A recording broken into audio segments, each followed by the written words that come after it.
जय हिंद दोस्तों, मेरा नाम है अनिरुद्ध और मैं आप सभी का वेलकम करता हूं करियर विल आईएएस पर। दोस्तों, वक्त बदलते बिल्कुल भी देर नहीं लगती। आज से लगभग 4 महीने पहले जब हमारे पीएम मोदी इजराइल के दौरे पर गए थे तो उस समय इजराइल के द्वारा भारत को अपनी बहुत ही ज़्यादा जो कविटेड आयरन डोम टेक्नोलॉजी है वो ऑफर करी गई थी। और आज देखिए सिचुएशन ऐसी आ चुकी है, बल्कि द टेबल्स हैव टर्न्ड इन सच अ वे कि वही इजराइल जो इंडिया को अपनी टेक्नोलॉजी ऑफर कर रहा था, आज वही इजराइल की वही वाली जो कंपनी राफेल एडवांस्ड सिस्टम्स वो इंडिया के पास आ पहुंची है और इंडिया से हेल्प मांग रही है कि प्लीज़ हमारे आयरन डोम में लगी हुई जो तामीर इंटरसेप्टर मिसाइलें हैं उनको बनाने के लिए हमें आपकी हेल्प चाहिए। आप लोग यहाँ पे देख सकते हैं खबर दोस्तों कल से ही सामने आना शुरू हुई है। इंडिया के कई सारे जो डिफेंस जर्नल्स हैं वो इसको कवर भी कर रहे हैं।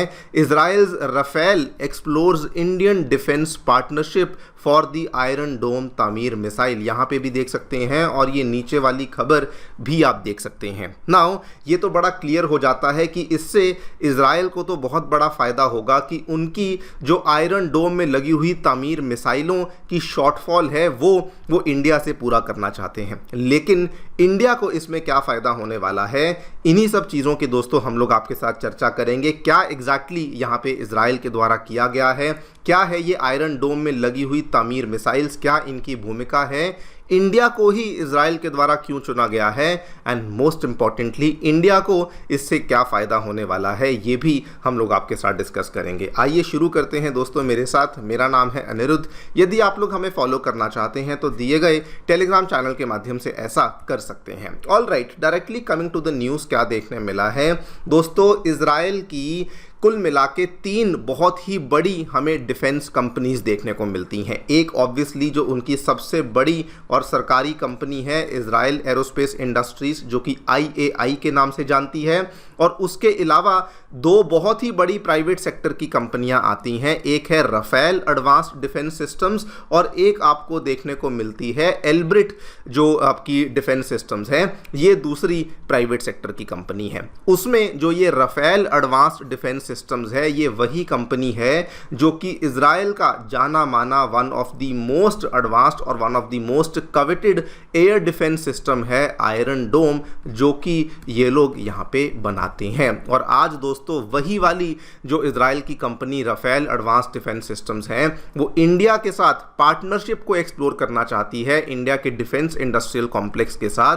सो दैट वो तामीर इंटरसेप्टर मिसाइलों को इंडिया के ही अंदर यहाँ पे मैन्युफैक्चर कर सकें। बिफोर वी टॉक अबाउट कि इजराइल जो कि अभी तक इन चीज़ों के ऊपर सेल्फ डिपेंडेंट था, जो कि बल्कि दुनिया के लिए भी मिसाइलों को तैयार कर रहा था, सबसे पहले तो वो भारत के पास क्यों आया है, एंड नंबर 2 वो भारत के पास ही क्यों आया है, वो समझने से पहले मैं आपको ब्रीफली बता दूं कि तामीर मिसाइल एग्जैक्टली क्या है। ये दोस्तों आपके राइट हैंड साइड पे जो आप फोटो देख रहे हैं ये आपके आयरन डोम के फायर करने वाले सिस्टम की फोटो है, और इसमें से निकलने वाली जो ये मिसाइल है यही बेसिकली तामीर मिसाइल है। सो इसका जो पूरा का पूरा कॉन्सेप्ट है वो काफ़ी सिंपल सा कॉन्सेप्ट होता है। ये जो आपका पूरा का पूरा आयरन डोम सिस्टम है, नीचे दोस्तों एक आपका रेडार सिस्टम लगा होता है जो कि हवा में आने वाले कोई भी आपके एरियल ऑब्जेक्ट्स हैं उनको डिटेक्ट करने की क्षमता रखता है, और वंस ये रेडार सिस्टम इसको डिटेक्ट कर लेता है ये आगे चल कर के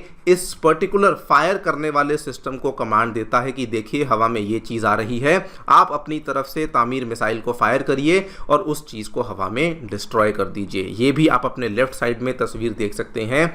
ये दोस्तों तामीर मिसाइल है जो कि ये मान के चलिए कि आयरन डोम सिस्टम का सबसे इंपॉर्टेंट जो बैकबोन है वो यही तामीर मिसाइल है, बिकॉज इसी के बेस पे सामने से आने वाले किसी भी एरियल ऑब्जेक्ट को, मिसाइल को, एयरक्राफ्ट को आप इसी तामीर मिसाइल के माध्यम से ही इंटरसेप्ट करते हैं। इसका जो मेन पर्पस है ये वैसे तो मेनली रॉकेट्स के लिए, आर्टिलरी शेल्स के लिए, मोटार्स के लिए, क्रूज मिसाइल्स के लिए और यूएवीज के लिए इस्तेमाल करी जाती है। इसकी कैरेक्टरिस्टिक्स की भी बात करूं ये बहुत ज़्यादा बड़ी नहीं है, क्योंकि इसकी लेंथ आप देखेंगे मात्र 3 मीटर्स की है, वेट आप देखेंगे मात्र 90 किलोग्राम का है, स्पीड भी रफली मार्क 2 के आसपास है, एक्टिव रेडार सीकर है, बहुत ज़्यादा अच्छी मैन्यूवरेबिलिटी है and the best part is vertical launch capability आपको देखने को मिलती है। Most important point two note over here is ये जो आयरन डोम सिस्टम के अंदर लगी हुई तमीर मिसाइल इंटरसेप्टर है, ये दोस्तों लॉन्ग रेंज की surface to air missile system नहीं है, ये शॉर्ट रेंज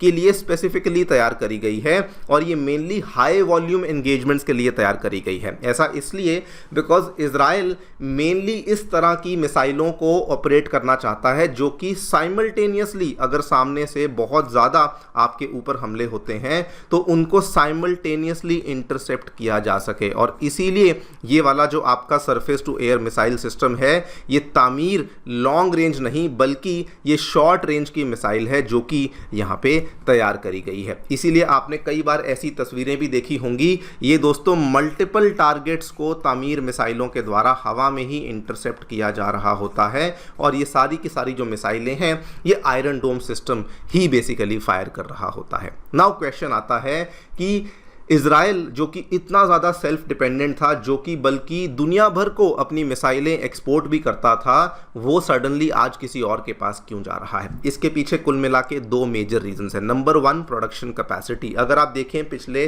कई सारे सालों में इजराइल ने थाउजेंड्स की मात्रा में एयर डिफेंस इंटरसेप्टर्स का इस्तेमाल किया है जिसके कि वो आने वाले रॉकेट्स और क्रूज मिसाइल्स और ड्रोन से अपने आप को बचाते हैं। और ये कब कब हुआ?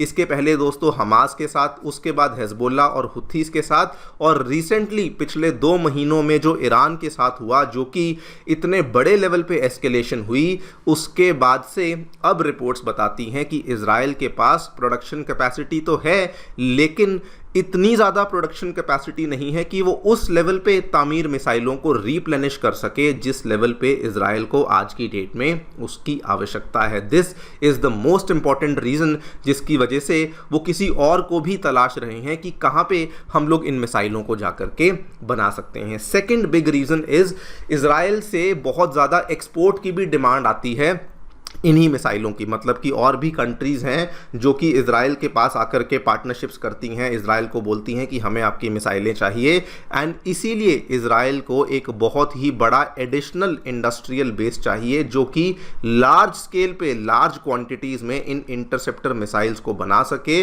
विदाउट ओवरलोडिंग दी डोमेस्टिक फैक्ट्रीज। और यहीं पे दोस्तों हमारे भारत की एंट्री आती है। नाउ क्वेश्चन आता है कि भारत के पास ही इजराइल क्यों पहुंचा है, भारत के पास ही इजराइल की ये company Rafael defence advance systems क्यों पहुंची है? उसके पीछे कई सारे बड़े कारण हैं, इनफैक्ट 4 to 5 इंपॉर्टेंट रीजंस हैं। नंबर 1 दोस्तों, India lower manufacturing cost offer करता है। ये तो हम सभी जानते हैं कि अगर इजराइल कल को यूरोप में जाकर के या फिर इवन अमेरिका में जाकर के इन मिसाइलों को बनाएगा, उससे कई गुना कम की मैन्युफैक्चरिंग कॉस्ट इजराइल को इंडिया में ऑफर होगी। Number 2, skilled workforce, specifically defence के क्षेत्र में काम करने वाली जो कि अच्छी खासी टैलेंटेड है मिसाइल इलेक्ट्रॉनिक्स में, रॉकेट मोटर्स में, सीकर्स में, कंपोजिट स्ट्रक्चर्स में, वो सारी की सारी स्किल्ड वर्कफोर्स और इंजीनियर्स आपको इंडिया में देखने मिल जाते हैं। लेकिन सबसे बड़ा रीज़न क्या है, और ये चीज़ बल्कि हम कहें तो पिछले 10 सालों में ही इंडिया में बहुत बदली है। इंडिया की supply chain particularly with respect to defence components and sub components बहुत ज़्यादा इंप्रूव और बेहतरीन हो चुकी है।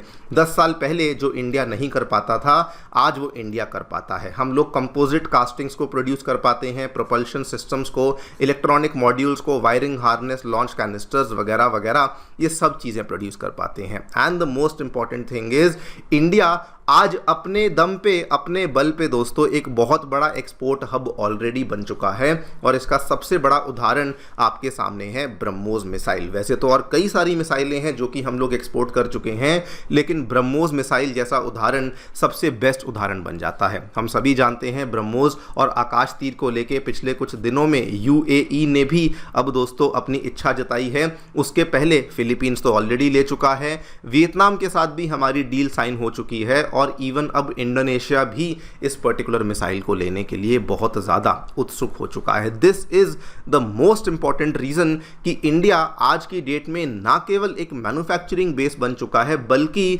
अपने अच्छी खासी एडवांस मिसाइलों का एक बहुत ही शानदार एक्सपोर्ट हब भी बन चुका है। And that is why Israel की कंपनी इंडिया के साथ ही पार्टनरशिप करना चाहती है। इसमें अगर आप देखें, इजराइल की यही वाली कंपनी जो रफेल एडवांस सिस्टम्स हैं, ये हमारी इंडिया की प्राइवेट कंपनी कल्याणी के साथ ऑलरेडी इन्होंने पार्टनरशिप करी भी हुई है। इनका एग्जिस्टिंग जॉइंट वेंचर आपको देखने को मिलता भी है। हैदराबाद में मिसाइल मैन्युफैक्चरिंग फैसिलिटी भी आपको देखने को मिलती है। बरक 8 जो हमारी मिसाइल है, उसके लिए जो हमारा अगेन मीडियम रेंज का surface to air missile programme है, उसके लिए कंपोनेंट्स यहीं पे बनाए जाते हैं।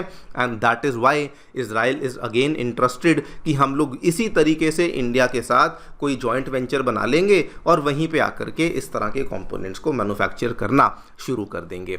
These are the main reasons कि आज की डेट में इजराइल दोस्तों ना तो यूरोप के पास जाना चाहता है, ना अमेरिका के पास जाना चाहता है। खुद से तो वो कर ही नहीं सकते जो उनके फ़िलहाल हालात चल रहे हैं। And that is the primary reason कि वो इंडिया के पास आज की डेट में आप पहुँचे हैं ना। इससे एक चीज़ बड़ी क्लियर हो जाती है कि अब दोस्तों इंडिया दुनिया भर के लिए मिसाइल प्रोडक्शन हब की तरह बनकर एमर्ज कर रहा है। अब इसके कई सारे फ़ायदे भारत को भी होने वाले हैं। नंबर 1, अब देखिए ट्रांसफ़र ऑफ टेक्नोलॉजी हमें मिलती है नहीं मिलती ये तो नहीं मालूम, लेकिन उस तरह की मिसाइलों की manufacturing know how definitely India को मिल जाएगी। उसके बाद अगर कल को यहीं से जो इज़राइल की कंट्रीज़ जहाँ पे इज़राइल अपने सामान को भेजना चाहता है, हम लोग इंडिया से अगर उसको भेजेंगे तो उसमें एक्सपोर्ट रेवेन्यू भी हमें मिलेगा। एंड ऑब्वियसली इससे पूरे के पूरे सिस्टम से हमारी जो इंडिजिनस कैपेबिलिटी है वो भी बहुत ज़्यादा स्ट्रेंथन होगी ही होगी। अब देखते हैं आगे चलकर क्या होता है। फिलहाल के लिए दोस्तों मेरी तरफ से इतना ही। आप लोग जो भी सोचते हैं डेफिनेटली बताएं कमेंट सेक्शन में। Thank you so much for listening. Stay tuned and stay safe.